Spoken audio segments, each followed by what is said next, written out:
चूने को तो हम सभी जानते हैं और पान एवं सुपारी के साथ लोग चूना भी खाना पसंद करते हैं क्योंकि चूना कैल्शियम का एक प्रधान स्रोत होता है। और पान हो या तंबाकू, सभी में चूना स्वाद बढ़ाने के लिए उपयोग किया जाता है। हालांकि तंबाकू के साथ चूना खाने से बीमारी के खतरे कई गुना ज़्यादा बढ़ जाता है। चूना क्या होता है और कैसे बनता है, इसकी जानकारी शायद कम ही लोगों को होगी। तो आइए जानते हैं चूना क्या होता है और कैसे बनता है। आप देख रहे हैं इंटरेस्टिंग वर्ल्ड यूट्यूब चैनल। इसी तरह के विज्ञान और अन्य रोचक जानकारियों के लिए चैनल को सब्सक्राइब करें।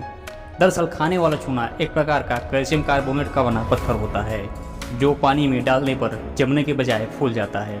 इस कैल्शियम कार्बोनेट के पत्थर को साधारण चूना कहा जाता है। चूना में कैल्शियम भरपूर मात्रा में पाई जाती है। इस वजह से चूना स्वास्थ्य के लिए फायदेमंद भी होता है, लेकिन चूना का ज़्यादा प्रयोग खतरनाक भी हो सकता है।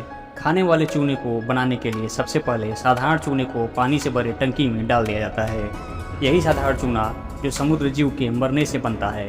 दरअसल प्रवाल एक प्रकार का समुद्री जीव होता है जो गर्म क्षेत्रों वाले समुद्रों में पाए जाते हैं। प्रवाल एक साथ कई संख्या में रहते हैं और समुद्री जल में अपने शरीर के ऊपरी खोल से घर बनाते हैं। प्रवालों का यही खोल कैल्शियम कार्बोनेट होता है।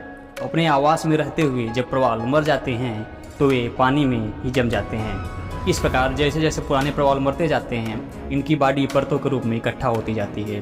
पुनः इन परतों पर नए प्रवाल का जन्म होता रहता है। इस प्रकार प्रवालों की ये परत तब तक ऊपर की तरफ बढ़ती रहती है जब तक समुद्र के ऊपर नहीं आ जाते।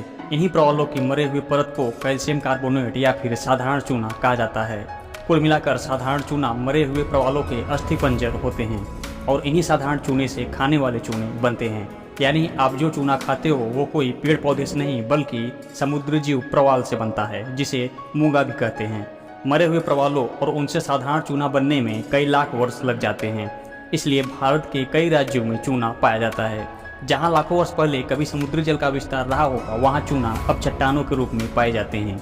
यही कारण है कि भारत में चूना राजस्थान, गुजरात, तमिलनाडु आदि राज्यों में पाया जाता है।